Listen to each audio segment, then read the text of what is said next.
Hi, Wolves. So today I'll be reading my story from the Tales of Beetle and Bard from Harry Potter. So this is one of my favorite stories called The Fountain of Fair Fortune. Alright. High on a hill in an enchanted garden, enclosed by tall walls and protected by strong magic, flowed the Fountain of Fair Fortune.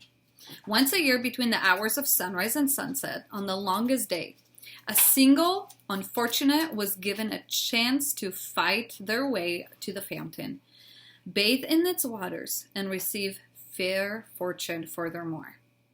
On the appointed day, hundreds of people travel from all over the kingdom to reach the garden walls before dawn.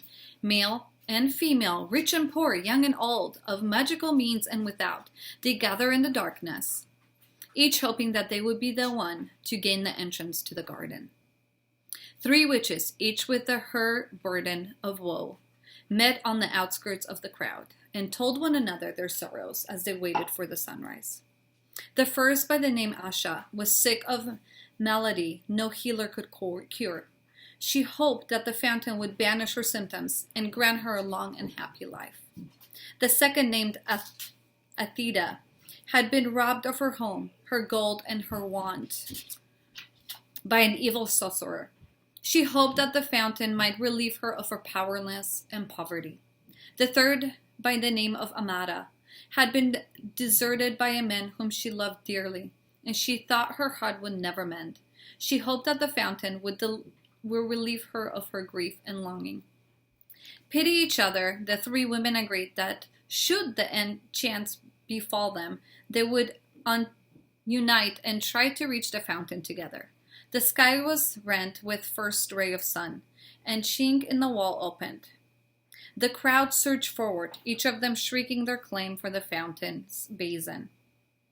Creepers from the garden beyond snaked through the pressing mass and twisted themselves around the first witch, Asha. She grasped the wrist of the second witch, Athida, who seized tight upon the robes of the third witch, Amada. And Amada became caught up upon the armor of a dismal-looking knight, who was seated on a bone-thin horse. The creepers tugged the 3 witches through the chink in the wall, and the knight was dragged off the steed after them. The furious screams of disappointed throng rose upon the morning air, then fell silent as the garden walls sealed once more. Asha, Athida were angry with Amada, who had accidentally brought along the knight.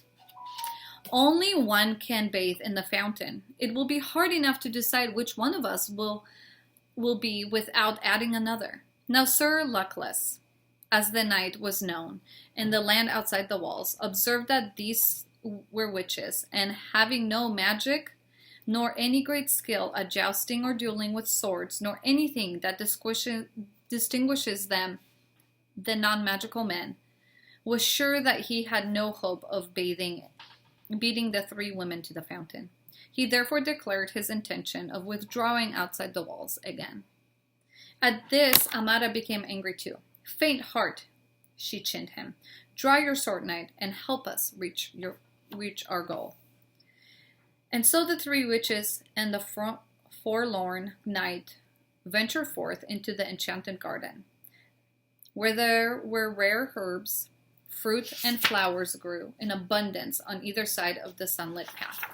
So I want to show you the picture of the 3 witches and the brave knight walking.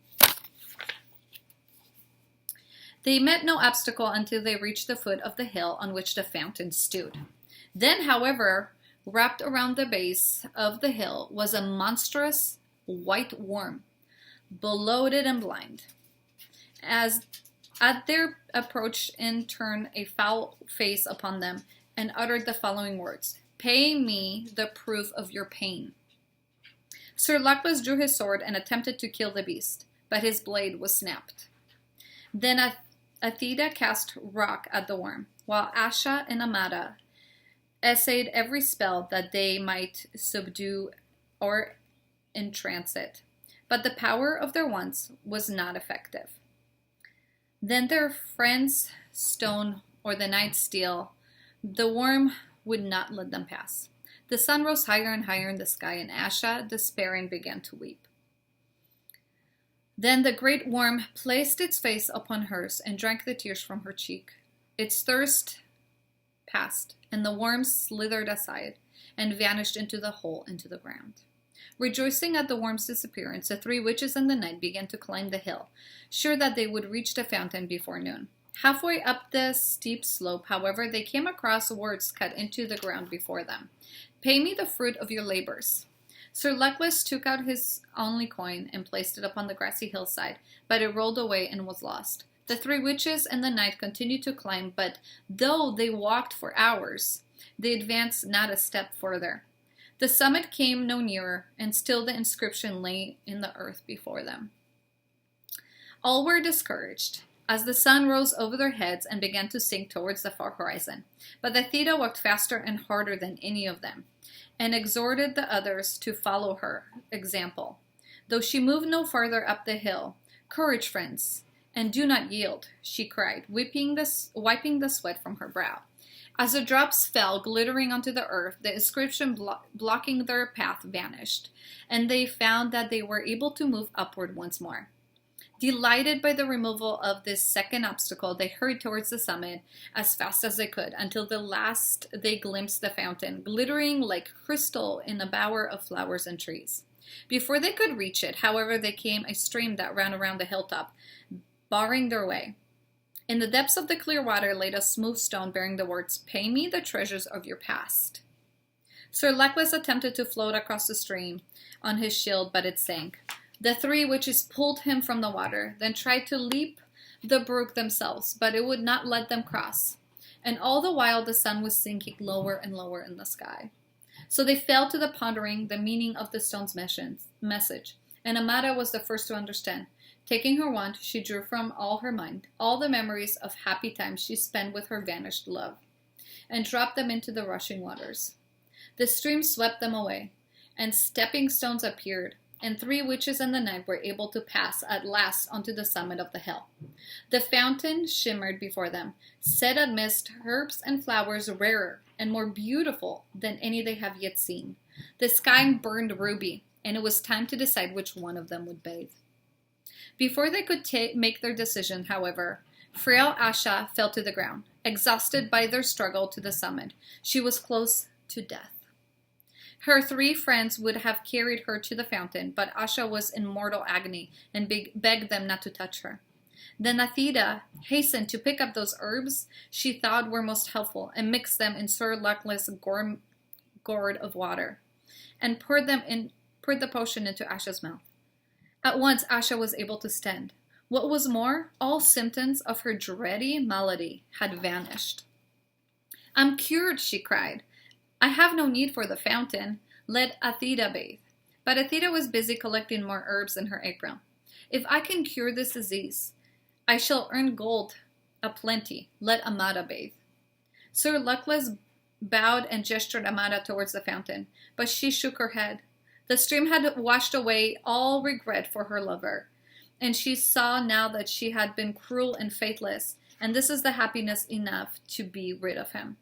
"Good sir, you must bathe, as a reward for all your chivalry," she told Sir Luckless. So the knight clinked forth in the last rays of the setting sun and bathed in the fountain of her fortune, astonished that he was the chosen one of hundreds, and giddy with his incredible luck. As the sun fell below the horizon, Sir Luckless emerged from the waters with the glory of his triumph upon him, and flung himself in his rusted armor at the feet of Amada, who was the kindest and the most beautiful woman he had ever beheld. Flushed with his success, he begged for her hand and her heart, and Amada, no less delighted, realized that she had found a man worthy of them.